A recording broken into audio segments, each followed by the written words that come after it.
हम नहीं बुलाए थे, मेरी भाभी बुलाई थी कि आइए शादी करवाएंगे जी। उसके बाद वो उसको बुलाए तो फिर वो जाके अपना हस्बैंड को जगाए, मेरा भैया को जगाए तो फिर उसको लेके जाके घर में बंद कर दिया।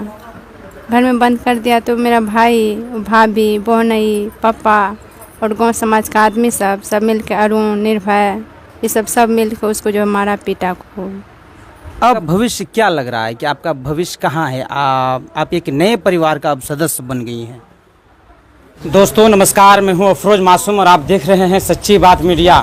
सच्ची बात मीडिया में इस वक्त हम हैं अररिया लोकसभा क्षेत्र के रानीगंज विधानसभा क्षेत्र में रहड़िया गांव में, जहां पे पिछले दिनों इस वक्त हमारे साथ आरती कुमारी हैं। इनके जो एक तरह से बॉयफ्रेंड ही कह सकते हैं, छोटू जी थे, यानी इन दोनों में प्यार था और इन्हीं के घर पर जो है वो छोटू जी गए हुए थे और इनके परिवार वालों ने उनके साथ इस तरह के का सलूक किया जो अमानवीय है और किसी भी तरह से इंसानियत का परिचय उन लोगों ने नहीं दिया। इस वक्त हमारे साथ हैं, हम उनसे जानने की कोशिश करते हैं कि किस तरह से बरगला के छोटू को इनके माध्यम से बुलाया गया था और किन किन चीज़ों के लिए जो है इनको बताया गया था कि उन्हें बुलाया जाए, क्या क्या हुआ था उस दिन। हम बस शॉर्ट में जानने की कोशिश करते हैं आरती कुमारी से। आरती जी, आप तो नहीं बोल पाएंगी, आपकी स्थिति भी ठीक नहीं है, बस शॉर्ट में हम जानना चाह रहे हैं कि उस दिन आपके परिवार वालों ने आपको क्या कहा था कि क्यों बुलाइए, आइए बुलवाइए छोटू को? हम नहीं बुलाए थे, मेरी भाभी बुलाई थी कि आइए शादी करवाएंगे। जी। अच्छा, उसके बाद क्या सब हुआ? उसके बाद वो उसको बुलाए तो फिर वो जाके अपना हस्बैंड को जगाए, मेरा भैया को जगाए तो फिर उसको लेके जाके घर में बंद कर दिया। घर में बंद कर दिया तो मेरा भाई, भाभी, बहनई, पापा और गांव समाज का आदमी सब मिल के, अरुण, निर्भय, ये सब मिल के उसको जो मारा पीटा को।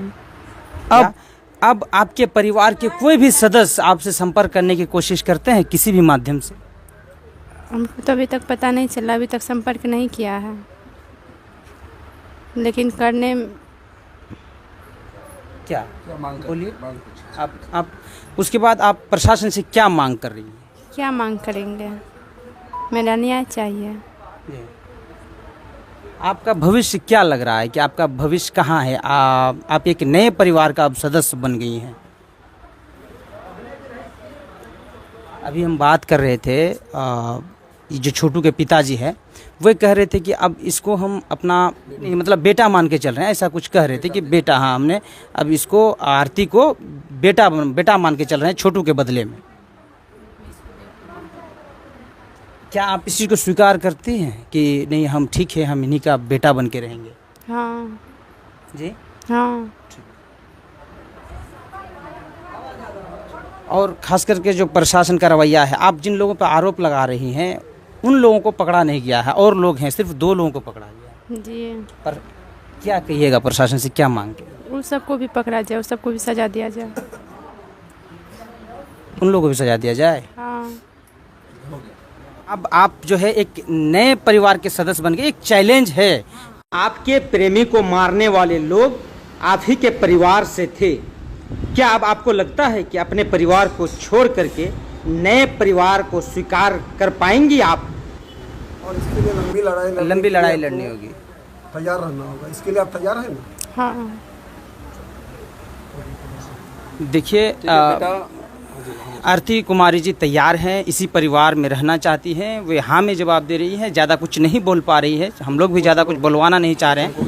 बहरहाल इस वक्त सामाजिक कार्यकर्ता रहमत अली भी हैं इस वक्त हमारे साथ। मैं खास करके बिहार सरकार से मांग करता हूं कि इस मामले को गंभीरता से लेते हुए स्पीड ट्रायल चलाया जाए और जो भी इसमें दोषी है उसको कड़ी से कड़ी सज़ा देकर समाज में न्याय व्यवस्था लागू करे। और जो आरती कुमारी है, इनकी भविष्य के लिए सरकार भी गंभीर हो और गंभीरता से इनके सामने जो चैलेंज है, इस चैलेंज के साथ इनको जीवन गुजारने में जितनी भी कठिनाई होगी उसके लिए सरकार गंभीरता से इनके लिए कार्य करे और गंभीरता से एक योजना बनाए। और मैं चाहूँगा कि सदन में जितने भी विधायक हैं वो इस बातों को गंभीरता से लेकर बिहार विधानसभा में ये बात उठावे और एक कानून बनना चाहिए कि अगर कोई प्रेमी और प्रेम करने वालों के साथ अगर कहीं इस तरीके से बर्बरता करता है तो उसको कड़ी से, जिस तरीके निर्भया कांड बना, निर्भया कांड पर एक कानून बना। जिस तरीके से आज हम देख रहे हैं कि बहुत सारे मामलों में सरकार ने एक आधार बनाकर एक कानून बनाया है, उसी तरीके से ये आरती के इस जज्बे को देखते हुए सरकार एक कानून लाए ताकि अब किसी भी कोई भी छोटू मौत के भेंट नहीं चढ़ सके और कोई भी छोटू के साथ इस बिहार में ही नहीं बल्कि देश में इस तरीके की नाइंसाफी नहीं हो सके। मैं बिहार सरकार से मांग करता हूँ। यहाँ के जो सांसद हैं, स्थानीय सांसद हैं, विधायक हैं, उन लोगों से आप क्या मांग करेंगे? वे लोग अब तक जो है इस परिवार से ना मिलने आए, ना कोई मांग किए, ना इन लोगों की तरफ से कोई आवाज़ उठाई। वो आप ही लोग जानिए, आप ही लोग कर सकते हैं।